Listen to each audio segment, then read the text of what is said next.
अनुसार में शुक्रवार को आत्मसमर्पित नक्सलियों और नक्सल हिंसा से प्रभावित 2500 परिवारों को प्रधानमंत्री आवास योजना की पहली किस्त जारी की। छत्तीसगढ़ के विशेष आग्रह पर केंद्र सरकार ने ऐसे परिवारों के लिए 15,000 आवास स्वीकृत किए हैं। तो वहीं कुल 10 करोड़ रुपए आज हितग्राहियों के खातों में अंतरित किया गया। प्रथम किस्त के रूप में 2500 परिवारों को 40,000 रुपए जारी किए गए। मुख्यमंत्री ने राष्ट्रीय अंतरण कार्यक्रम मंत्रालय से वर्चुअली जुड़े 17 जिलों के हितग्राहियों से बात की। आवास निर्माण के लिए पहली किस्त मिलने पर बधाई दी। कार्यक्रम में उप मुख्यमंत्री विजय शर्मा, मुख्यमंत्री के प्रमुख सचिव सुबोध सिंह और पंचायत एवं ग्रामीण विकास विभाग की प्रमुख सचिव श्रीमती निहारिका बारिक सिंह भी कार्यक्रम में मौजूद थी। आज बहुत ही सुखद दिवस है कि जिलों में इसके समितियां बनाई गई, उनका इंस्पेक्शन हुआ एक एक केस का। उस केसेस के इंस्पेक्शन होने के बाद आज पहला किस्त जारी हो रहा है। 2,500 मकान आज 10 करोड़ की लागत से हम सबको, आप सबको दिए जा रहे हैं।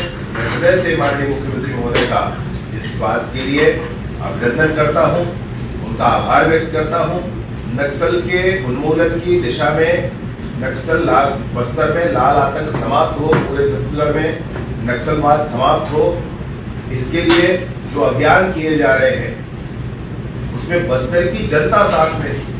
अब बस्तर की जनता के मन में है कि ये लाल आतंक हट जाना चाहिए, छत्तीसगढ़ की जनता के मन में है लाल आतंक हट जाना चाहिए। इसी तारतम्य में जो हमारे सेना, जो हमारे आर्म फोर्सेस हैं, जो हमारे सशस्त्र बल हैं, उनके जवान जितने भी शहीद हुए हैं, उनके घरों में, उनके गांव में उनकी संगमरमर की मूर्ति लगा करके और एक शेड बना करके और अमर बलिदानी स्मारक ऐसा बनाया जा रहा है। इसकी भी शुरुआत हो गई है और आने वाले दिनों में केदार कश्यप जी, किरण देव जी, ऐसे सभी लोग कांकेर में, नारायणपुर में, सुकमा में, बीजापुर, दंतेवाड़ा में, इन दिनों में अभी आने वाले एक हफ्ते के भीतर अनेक दर्जनों ऐसे स्थानों का लोकार्पण करेंगे। उस गांव में जाकर के शहीद को प्रणाम करेंगे, उनके परिवारों से मिलेंगे और शहीद जो बलिदानी स्मारक बन रहा है उसको आगे बढ़ाएंगे। यह काम भी हो रहा है। साथ ही साथ नक्सल पीड़ित या नक्सलवाद के बाद जिन्होंने पुनर्वास किया है उनको प्रधानमंत्री आवास भी दिए जा रहे हैं। एक बहुत अच्छी पुनर्वास नीति के साथ सरकार काम कर रही है और सबसे यही आग्रह है कि स्थानीय बस्तर के लोग, आज आप देखेंगे, आप इस बात की चर्चा भी करिए सबके बीच में कि जाने कैसे लोग सब सामने आ रहे हैं। वो कह रहे हैं कि हम वार्ता करेंगे, शांति वार्ता करेंगे, उनको कोई लेन देन नहीं है। जब तक बस्तर में एर्राबोर में लोग मारे गए, जलाया गया उन लोगों को, तब तक उनको कोई मतलब नहीं था। जब तक मणिकोंडा में लोगों को गला रेत दिया गया दर्जनों को, तब तक कोई मतलब नहीं था। जब तक दरबागुड़ा में लोगों को 27 लोगों को बम ब्लास्ट करके उड़ा दिया गया, बस्तर के आदिवासी सभी, तब तक किसी को कोई मतलब नहीं था। जब तक बस्तर के वहां पर झीरम में हमारे छत्तीसगढ़ का नेतृत्व खत्म किया गया, तब तक कोई मतलब नहीं था। जब बस्तर के जवान मारे जा रहे थे, तब तक कोई मतलब नहीं था।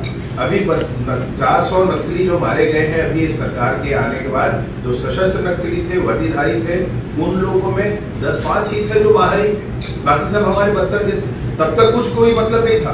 अब जब बाहरी वालों का समय आया है तो वो सब छटपटा रहे हैं और इसलिए इस बात की चर्चा सबके बीच में करिए।